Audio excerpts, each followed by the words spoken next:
Thanks for listening to the Farmers Weekly podcast. Do remember you can subscribe to Farmers Weekly magazine and get all the latest news, views and market prices by visiting fwi.co.uk.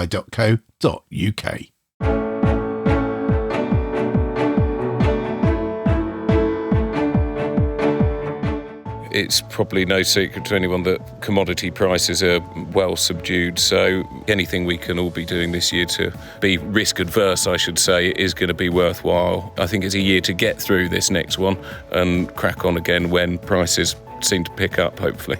As the prospect of another challenging season prompts growers to rip up autumn cropping plans, we look at ways to get the best from your farm business. We examine the wider impact of the Rural Payments Agency decision to reclaim sustainable farming incentive funds from farmers, and how a new AgriFuture Forum is helping more people carve a career in agriculture. Welcome to the Farmers Weekly podcast. I'm Johann. I'm Louise Impey. And I'm Hugh. Broom. All that and more coming up, but first, a new group of rebel Labour MPs says it is backing British farmers and has launched its own action plan for the countryside. Will it make a difference?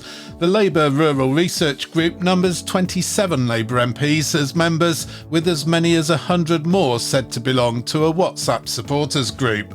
The group says nearly 3/4 of rural voters believe countryside communities are being ignored by politicians, with over 80% of respondents saying the government needs its own distinct rural strategy to address challenges unique to rural life, including the future of farming.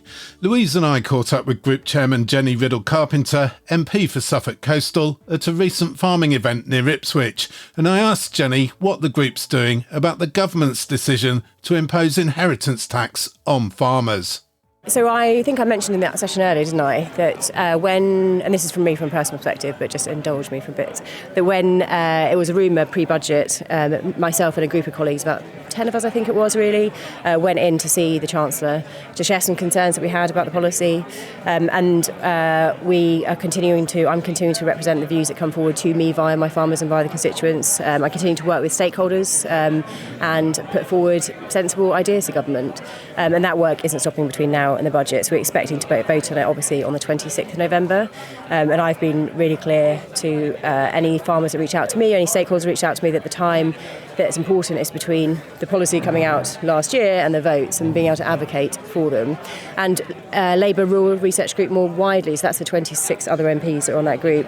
Look, we are doing a lot of work talking to stakeholders, continuing to advocate for better investment in farming more generally, better understanding of the challenges that farmers face, the farming community face, and the role that farming plays in the countryside. And one of the things that we all agreed on, all 26 agreed on when it was set up, was that we never want to be on the back foot fighting bad policy.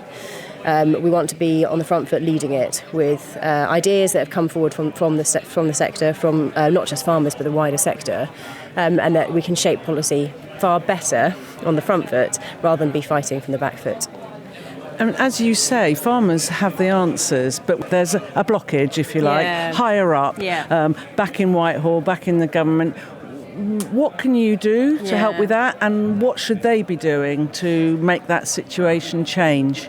I know it's incredibly frustrating when you have, like we said, that innovation, but the answers, and you can see that the answer quite often feels really simple, right? So as we've heard today. And that's one of the reasons that I mentioned that I, with 26 other colleagues, set up the Labour Rural Research Group, because we see those blockers as well, and not just on this issue, but many issues right across rural Britain. I talked briefly about transport, education, housing, health. There are so many things where Whitehall, for generations, for decades, across successive governments, just hasn't really understood it. So me being able to challenge that has I've been able to do with my colleagues, with my 26 other Labour MP colleagues, using evidence-led to challenge policy and come up with solutions. A Suffolk Coastal MP and chair of the Labour Rural Research Group, Jenny Riddle-Carpenter. So Louise, the Labour Rural Research Group, this is a bunch of MPs, constituency MPs, trying to show that they're representing their constituencies, farmers and rural voters. Yeah, it is. And of course, it's not just farming, it's rural industries as well. And I think it's a really good thing that these MPs have recognised that there are some specific concerns and issues which do need their attention and does need greater understanding, not just from them, but from government in general. So I think having this group is going to be a good thing. It'd be interesting to know how much weight they can carry in Westminster. I guess that would be my only hesitation about it. Hugh, good that these MPs have got together, but do you think they'll make a difference? Well, there's a fair few. If all 100 of these potential rural constituencies, and we know that on the little webpage that was made around this group, there's about 25, 28 sort of pledged, as it were. And then someone said to me last week in Westminster, that they reckon there's getting on for that 100 in the WhatsApp group. And it's a fair chunk, isn't it? So, yeah, if you've got 100 MPs, that's a third, or getting on for a third of the number of MPs that they've got. It's not insignificant, is it, Johann? It's better than 10 or 15 or 3 or 5. So, yeah, it is good. Look, what's good and is encouraging is that they identify what needs to be done. They've started to make some overtures. It's not music to everyone's ears, but they have made overtures. They've done some survey work.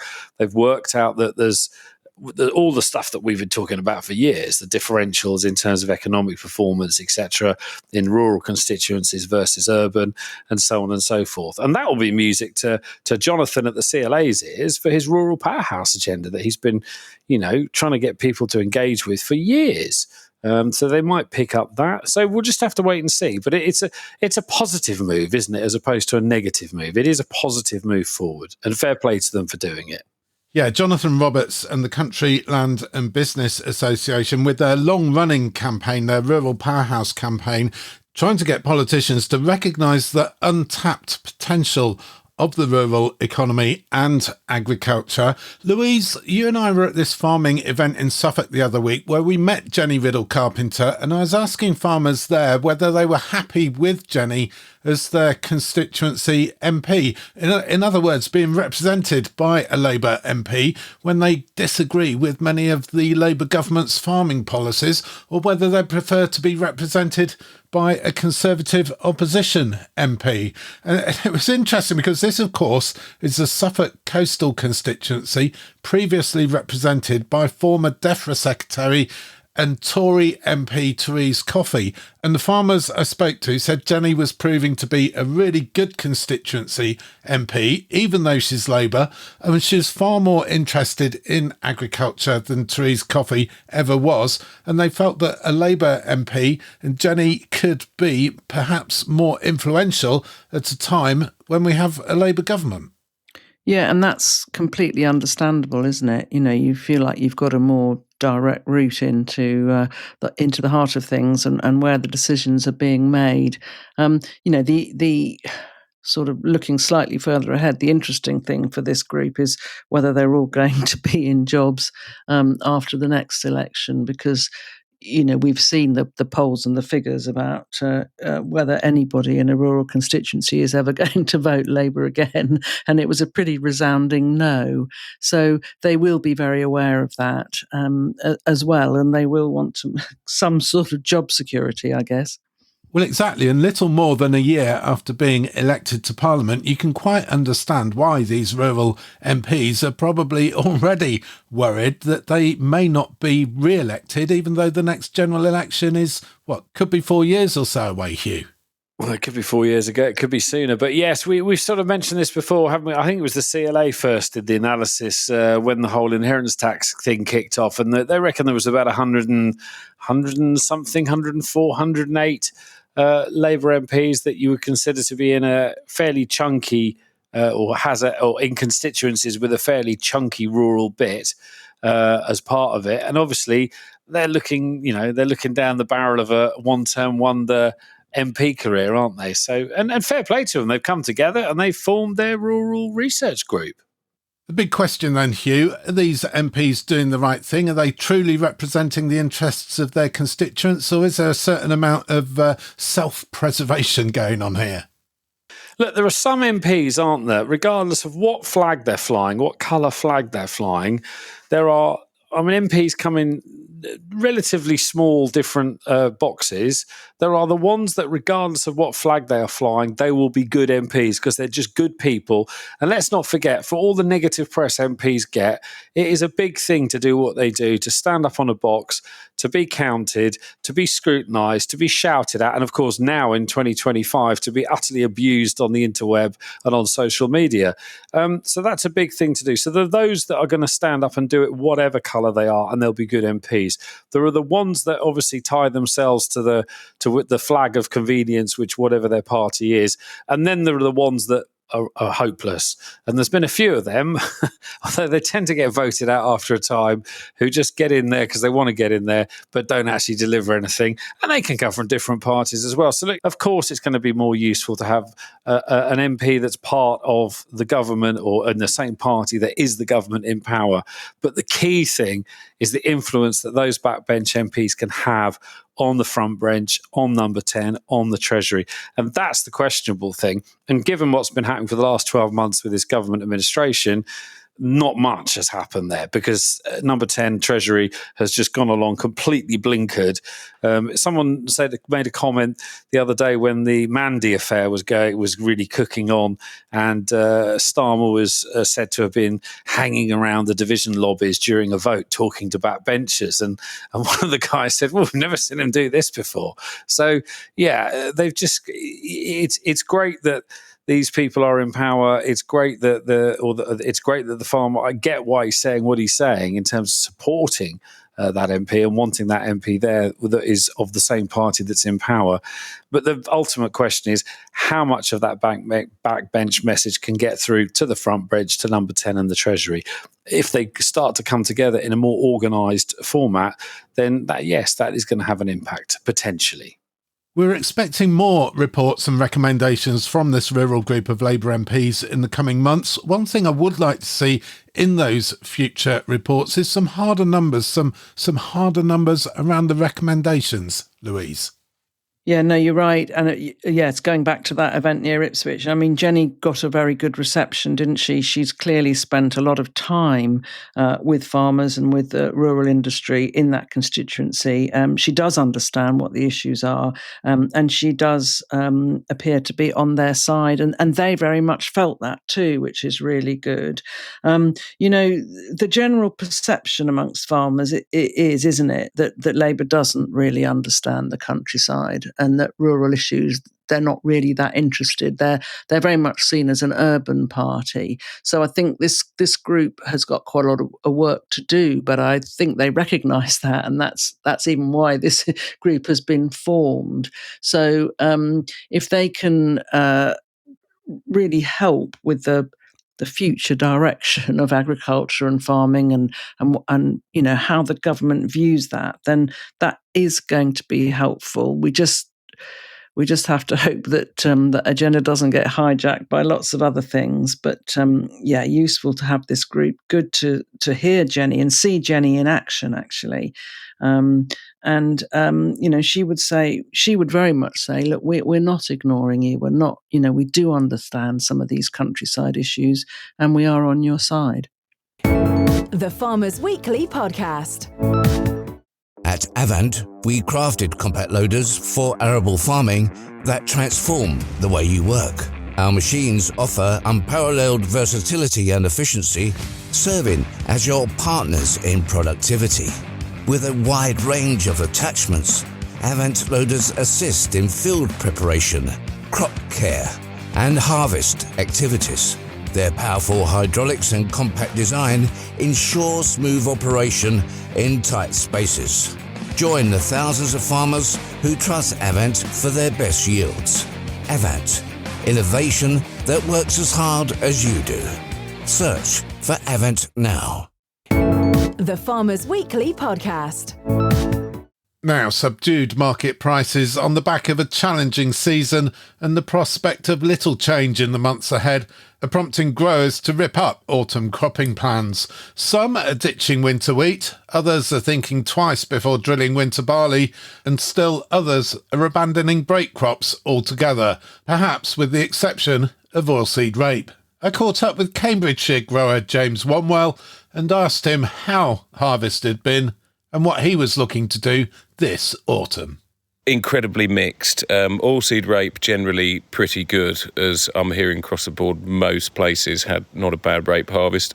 Winter wheat on the chalk held up. Light land, heavy land, a different story. And anything spring drilled behind late lifted sugar beet or potatoes, just appalling.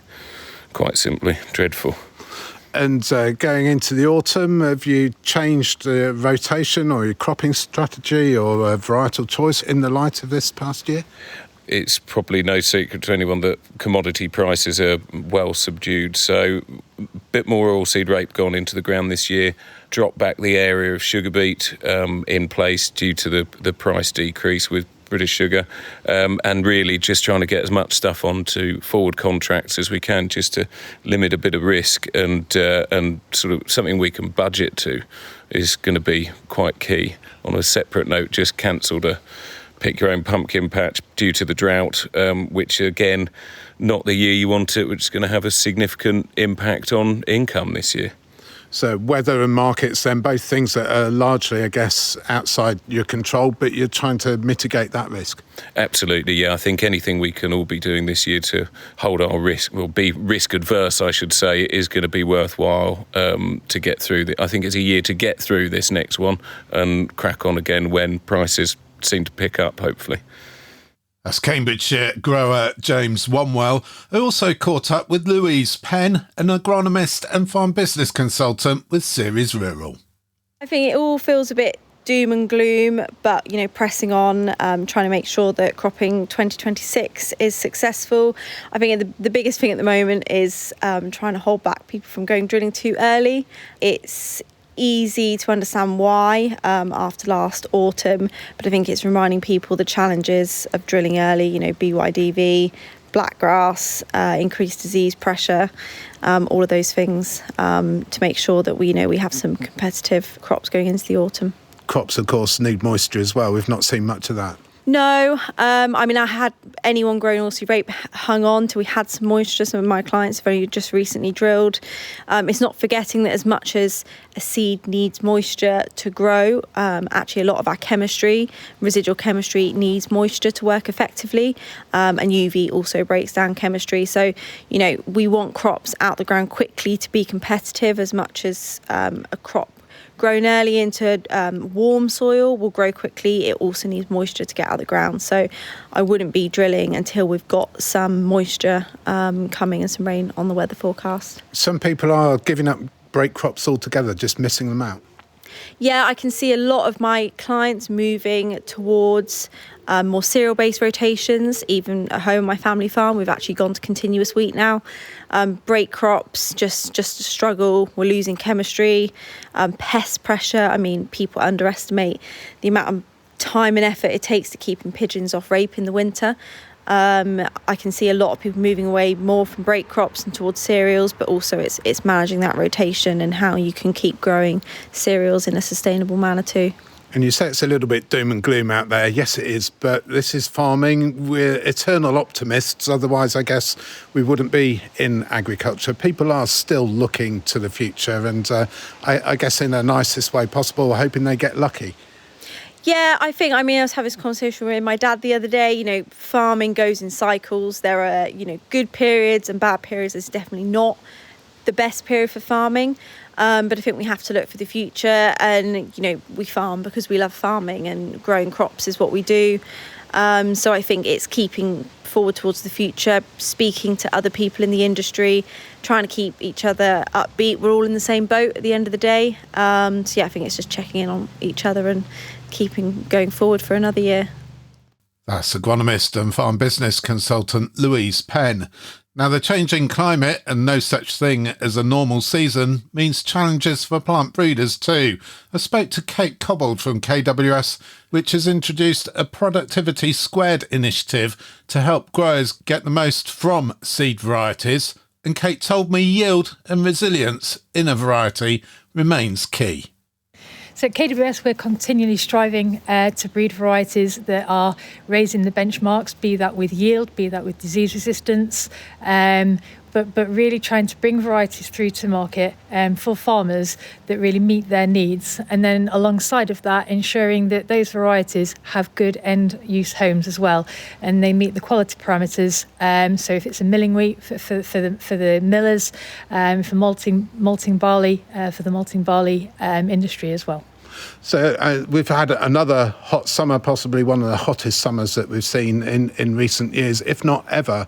And I guess resilience is key here. Whatever the weather, you're wanting those varieties to be performers no matter what the weather is. Absolutely. Resilience is absolutely key. So whether you've got a very dry, hot year or a mild, wet, cooler year, those varieties need to perform on farm, because, of course, when farmers are making those decisions and are putting those seeds in the ground, who knows what the weather the following year is going to bring. So we need to show and prove that with our varieties. And that's something that we will continually endeavour and strive to do. That's Kate Cobbold from KWS. Louise, people out there this autumn, growers, arable growers, doing things completely differently. We've heard there from James Wanwell putting in more oilseed rape, a lot of people doing that. We've also heard from Louise Penn, her father, going to continuous winter wheat. You've also heard of people dropping winter wheat completely, people doing things completely different.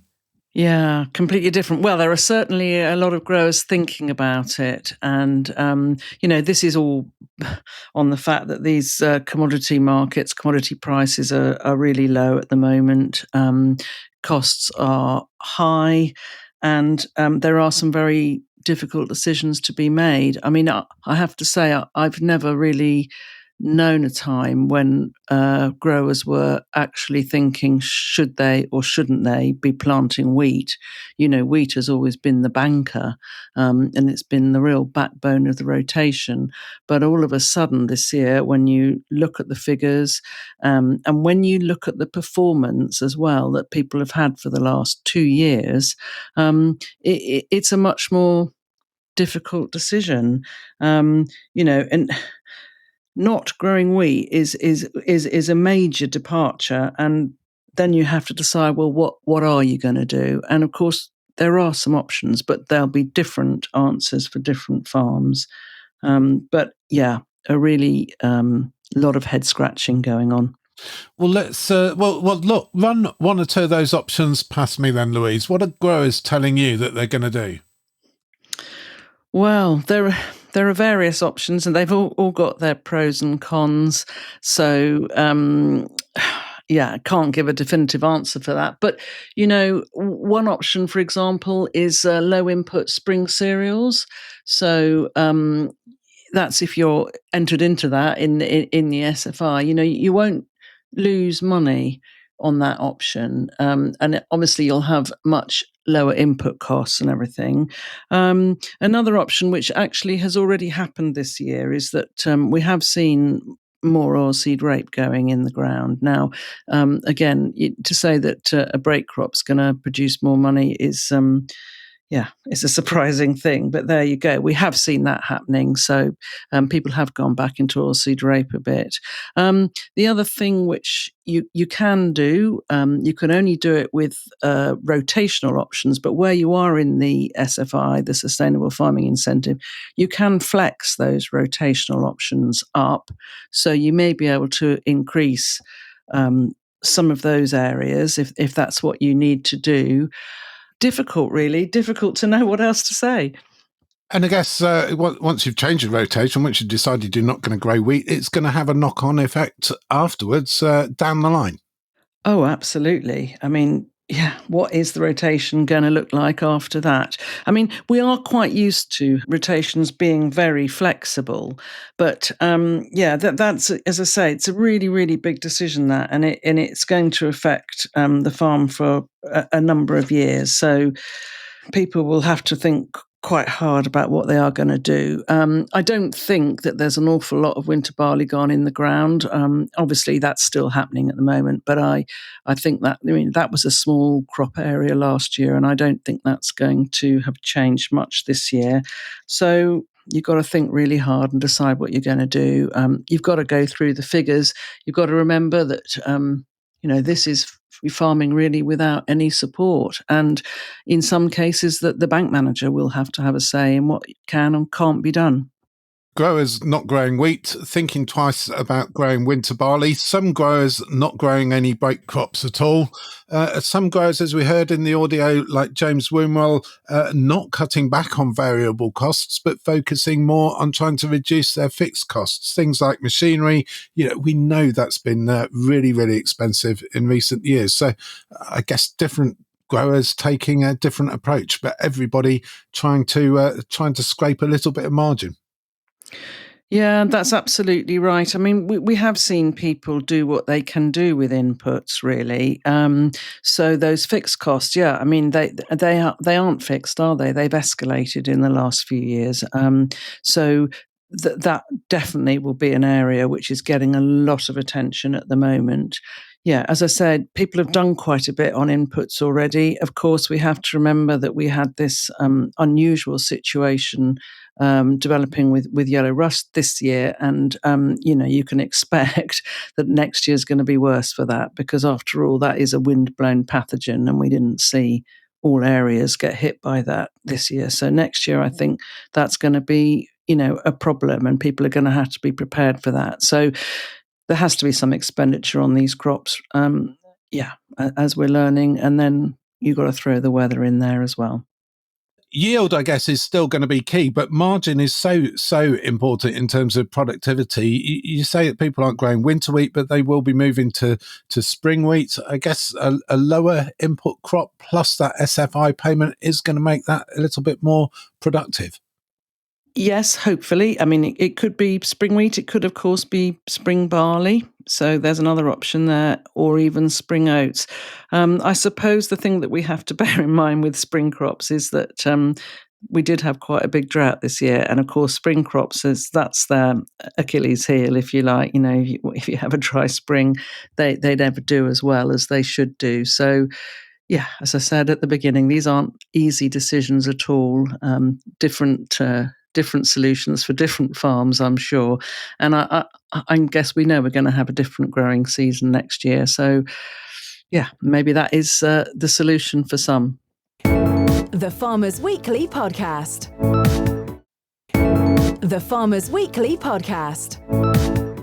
You're listening to the Farmers Weekly Podcast. Welcome along wherever you're listening to us from. You can email us, podcast@fwi.co.uk. And if you're in the UK itself, you can also message us by texting the word farm, followed by a message to 88440. Now, lots of frustration out there this week after the Rural Payments Agency demanded repayment of £250 each from participants in the 2022 Sustainable Farming Incentive following an administrative error that led to overpayments. Farmers are now receiving emails and letters from DEFRA informing them that they were overpaid and must return the funds. And recipients of those letters are not happy. Now, we asked DEFRA how many farmers were involved in this overpayment situation. They declined to say, saying only that it affected a small number of agreement holders. We've proactively contacted all customers who are affected and apologised for any inconvenience this has caused, said a DEFRA spokesperson. Louise, this is a bureaucratic error, a blunder, if you like, but it's going to shake farmer confidence and undermine trust in these schemes, in the SFI, particularly in the relaunch of the SFI next year. Well, yes, it is. I mean, I'm actually not quite sure how much trust and confidence there was, but yeah, what little bit might have been there has just been eroded again. It's extraordinary, isn't it, that this comes out 3 years later? It seems quite strange that they've suddenly come out with this now. And, these letters that have been hitting farm offices, as somebody said to me, well, actually, when I saw one, I thought it was a mistake. And then I discovered that there were lots of them flying around. So, they've obviously decided that the £250 is, they need to get it back, and everyone's been told that. Hugh, this £250, it's ridiculous, isn't it? All this fuss. Oh man, I suppose the other way of looking at it, if you want to be slightly less cruel to the RPA and the civil service is that this doesn't happen very often, does it? And when BPS were flying into bank accounts and some farmers were getting X and some farmers were getting X times 50, you didn't generally get, the one that was going to be getting 10 grand, getting 500 grand and vice versa. So whilst there are, in terms of the payment mistakes, there are lots of other issues. I get that. There are lots of other issues with RPA systems, and lots of people can sit there and lament endlessly about their trials and tribulations of a certain RPA scheme. But are them overpaying 250 quid? Okay, guys, yeah, it's not great, but let's just move on. Let's just try and make everything a bit better. And I don't think it's worth losing too much sleep over. I'm assuming they're either going to get them to pay it back or they'll take it out the following year's payment, will they? Well, I mean, if there is another year's payment, I mean, the thing is that leave it on account. They can leave it on account indefinitely. It's not the biggest amount of money in the world, as we said, but it's symbolic, isn't it? I mean, this is if they can't get this right, what hope is there for the relaunched sustainable farming incentive when it hopefully comes back on stream next year? Well, look, let's see when that happens. My experience of the SFI and applying for it and the payments I've had until they found the archaeological feature, which I've now realised was a load of overzealous local archaeologists putting some huge zone around a former Iron Age settlement, and I've accepted it.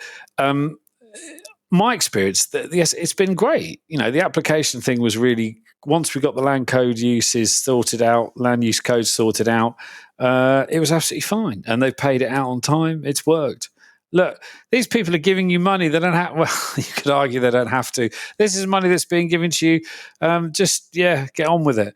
It's not a great drama. Let's concentrate our energy on getting the son of SFI out the door and making sure it's coming to us in a useful format which will complement our farm businesses and help to feed the nation, underpin our food security and underpin biodiversity and habitat creation on our farms. Let's concentrate on doing that. Stop faffing over 250 quid.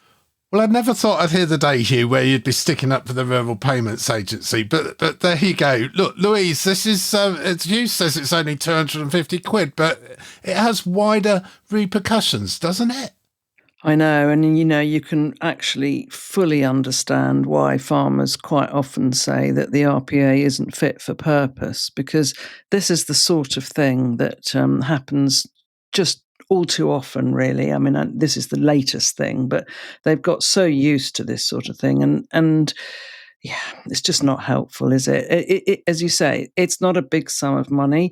I suppose if you consider that there were, I think, about 3,000 SFI 22 agreements, so doing the quick maths there, then altogether that is £750,000. But really, as one farmer said to me, well, 250 quid, that should cover the lost interest from their previous late payments then.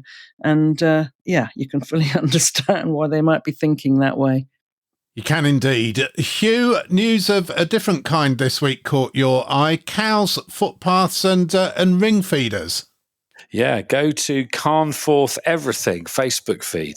It was shared on some of the Countryside Matters and various other Facebooks. A lady has put a Facebook post on, and it shows what looks to be a load of yearling Holstein heifers, I think they are. And the farmer has placed one of those, those hay feeder trailers, like a silage feeder trailer that you get. Has placed one of those, and according to the lady who posted it, a cow hay bale eating contraption sighted right on the footpath, da-da-da-da-da. At which point, everyone then kicks off and starts calling her a Karen and this, that, and the other. And there's two things that struck me. One is, over and above, and no one actually said this, and I wasn't going to wade into the debate because I might end up being, crucified on Facebook. But if the hay feeder trailer is on the definitive route of the footpath, regardless whether it's the only dry bit in the field, it's obstructing the footpath, okay? End of. You don't have God's right to put your things wherever you want if it's on the definitive route. That just doesn't exist. You wouldn't, if someone came and placed something over the line on your property, you'd equally kick off, all right? So that's the rules. So it's potentially, if it is on the route of the definitive route, it's breaking the rules, and the lady that's posted it is right. Then you've got the whole thing around cows running around and cows on footpaths, dogs, people getting trampled by cows. We're not going to open that can of worms because we've talked about that one to death. But the one thing that did struck me, and it ties in this week, there was yet another one of these survey says, which says farmers are the second most trusted profession in the country after nurses. And in some ways it's complimentary that lots of the general public, because I can't believe there's that many farmers with a view on this, because there just isn't that many farmers in the country. They're all piling in, all these armchair pundits, and they're all saying, yeah, let the farmers farm, let the farmers get on. She shouldn't be such a Karen. Don't be so entitled, yada, yada, yada. And I'm thinking, well, that's great that they're supporting us. It's really good. But the fact is, if the thing is on the definitive route, it's in the wrong place. And she's right. So it just illustrated two sort of sides of it, really. And it caught my attention. And it always amazes me, and everyone piles in. It's like when someone says, oh, solar panels on farmland, and the whole world piles in. And that one you can understand more, because there'll be more non-farmers interested there because they don't want solar panels next to their house in the countryside. But this one was amazing how many people piled on all the Facebook groups it got shared in, telling everyone how the lady was wrong. No one actually reflected on the fact that if it is actually on the definitive route, it's in the wrong place. But it's great to have so much support, isn't it?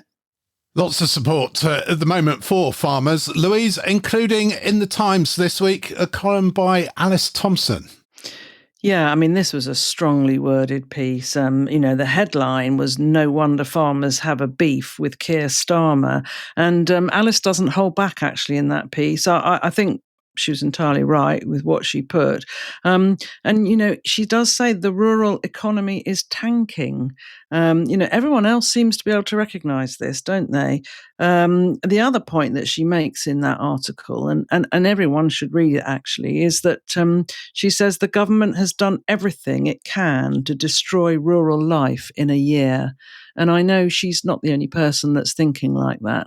Now, they may not have done all of these things deliberately, but when you put them all together, she's about right with what she's said there. So we have to hope that the powers that be have taken notice of that article and are perhaps going to change tack now and do something different and get behind farming and get behind these rural communities, because they're really feeling it. And I think Alice's article was very well timed. Very well timed, very well informed, and that's always pleasing to see when the challenges facing farmers, faced by agriculture, are explained to a non-farming audience without losing any of their impact. And I have to give her credit, Alice Thompson. She probably doesn't listen to the Farmers Weekly podcast, but when she does write about farming, fairly often, and she's always bang on with what she says. Good stuff. Well done, Alice Thompson in the Times. Bang on, as always, says Louise. Hugh, the markets, are they bang on this week as well? Finished at deadweight this week, goes up marginally, 640.7, up from 639.3. The live weight, that's gone up about 6p. It's 363 on the live weight average. Sheep rings just dropping back again. The deadweight SQQ is back 12p, 660. The live weight 307.1, that goes up by around about 10p. Heading to the pig prices, drop back 206.6, back from 207.3 last week. And then the arable markets, pretty gloomy really, not much movement at all. Feed wheat's gone up by 80p, a massive 80p a tonne. Wow, that'll sort the world, won't it? £163 a tonne spot this week. Milling wheat, 178.70. That has gone down a pound in the week. Feed barley almost stands on. It's gone up a massive 20p a tonne, 142.90 this week. Oilseed rape 392.30. That's gone up £5 on the week. Feed peas 214.60. That's back £2, and feed beans also back £2 at 210.90. And if you're filling tractors with diesel, which no doubt everyone is, it's gone up marginally. It's gone up just over a penny, or just under a penny. 68.6 pence a litre this week. That has gone up from 67.7 last week. The Farmers Weekly Podcast. The Farmers Weekly Podcast. And finally, more people are needed to carve a career in agriculture, and not just farmers' sons and daughters and others with a connection to farming. Opportunities abound, but they're not always obvious, something that could change this coming week, at least a little bit, when the Agri-Future Forum takes place in London. The day-long event aims to help create a thriving agricultural sector that reflects the national population, fosters belonging and harnesses the power of diverse thought and experience. I caught up with farm vet Navratnam Parthiban, who told me all about it. We do know that there's a lack of visible representation from black and brown people within the agricultural, farming, food, veterinary sectors. But there are a huge number of people. And if we think about food and the food sector and the food system, there's a huge amount of ethnic diversity within that. But we don't really see that visibly when we go to conferences, when we read about articles and research, when people go to study these courses at university.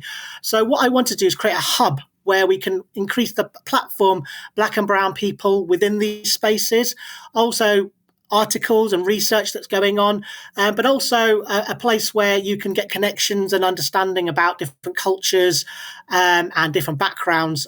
So that, hey, for the people within who are black and brown, there's a community to share and to understand and to role model and to see. But for allies within the sector who want to learn more, who want to connect, who want to grow, to connect on this space. So it's a hub with a number of different people and organisations, and it's all about bringing that knowledge and education and understanding to a wider audience. And CB holding this Agri-Future Forum, it's being co-hosted by the NFU, the British Veterinary Ethnicity and Diversity Society, and the Culture Roots Collective as well. Yeah, that is. So we about a year ago with NFU Education, we were talking about children, and I think a big blind spot within agriculture is we think that we create courses and then we make the children fit into them, but children come from lots of different backgrounds with lots of different experiences, and what we've got to do is we've got to understand the children and create programs that will actually inspire, will actually make them feel like joining the agricultural, food, veterinary sectors. So what we did is we designed this program where we take 25 children at about 13 years old, all from ethnic minority communities, and we give them an experience in food and farming for a week in the outdoors, and then we keep them connected. And there's a 5-year program, so they meet up every year, but they also have other opportunities as well, hoping that when they become 16, 17, 18, and they start to make decisions on their careers, they'll pick a career within agriculture, food, farming, and veterinary. To go alongside with this program, which again with the British Veterinary Ethnicity and Diversity Society and the NFU have co-created this, what we thought was create a forum where we can discuss some of the barriers, discuss some of the solutions, discuss some of the successes and challenges. So we did a mini forum in January, which we had about 40 to 50 organisations, about 80, 90 people, and we created a manifesto. And what we're doing is we're replicating that again in London in September, but it's more, we've invited more organisations, and we've also got speakers from outside the sector to give us a little bit more understanding of ways that we as the agricultural sector can improve and drive this forward. But basically it's to bring people together with a common purpose of trying to diversify the sector, make it more inclusive. And that's on Tuesday, the 23rd of September at the Mothers Union in London. Free tickets, and you can get them online at Agri-Futures Forum tickets. If you Google that, you'll get them. Tuesday, the 23rd of September, then in London. We'll put a link to that Agri-Futures event on the show notes page of this episode of the Farmers Weekly podcast. Thank you, Thebe. Louise, it is so important that we do encourage people from all walks of life to carve a career in agriculture. It is, isn't it? That's a really good thing because we know that we need more people in general in the industry. Young people, even better. New ideas, fresh thinking, just what we need. This is coming, isn't it? This is the week that I think the news came out that admissions to agricultural colleges are up. That's something that they're attributing to the Clarkson effect. But there's obviously more interest in farming, agriculture, and everything as a career at the moment. So, let's cast the net as wide as we can. Let's show everybody what the industry has to offer and what they can get from it. I think it's a really good idea, and I wish them every success with it. Hugh, I know you employ students from time to time. Lots of chimney pots in Dorking. I'm not sure whether it would count as being on the urban fringe, but where do you recruit from? We're on the fringe. No, we're not on the... Well, we're sort of on the urban fringe, I suppose. Where do we recruit from? I suppose, the students, if I'm honest, when we have students, we've got a day release student at the moment. She comes one day a week as part of her MVQ3, level 3 that she's doing. And then there's another one potentially coming in a month or two. They generally find me. Obviously, it's such a fantastic place to come and learn that they look me up. No, but they generally do. And we've just had a steady stream, and they would be predominantly 95% of them are coming from a non-farming background. The majority that come to me, especially because you've got like carves, I don't know whether that's a girl thing or not, but they tend more to be female versus male. And they've all been fantastic. And actually, the great thing I think about coming from kids coming into the industry, or anyone coming into the industry, not children, it could be someone aged 65 that wants a career change, coming into the industry from a non-farming background is because they ask all the questions and they're constantly questioning. And as I keep saying to them, and we've had some real success stories in terms of where these students have ended up and the roles they've ended up in. And I say to them, some of the best farmers I know are not multi-generation farmers. They have come from nothing to be very successful, and you have it's hard, but you have every opportunity. You don't have the opportunity of being handed land on a plate like someone who inherits land, but equally there is loads of opportunity there, and you just got to be cute and work your way around. And there's loads to be done. So we have I think recruiting for full-time positions, that is very different. And that is a huge issue for lots of people, whether you're here, whether you're in Scotland, in Wales, wherever you are in the UK. Recruiting full-time talent is hard work, particularly on farm.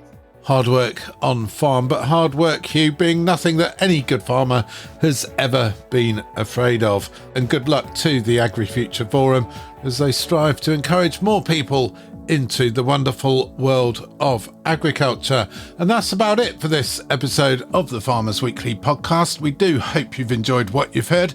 If you have, please do subscribe to us wherever you get your podcasts. And if you've really enjoyed what you've heard, please do leave us a 5-star review. We'll be back next week with all the latest news, views and analysis of all the big stories affecting UK agriculture. But for now, until next week, I'm Johann. I'm Louise Impey. And I'm Hugh Broom. Thank you for listening.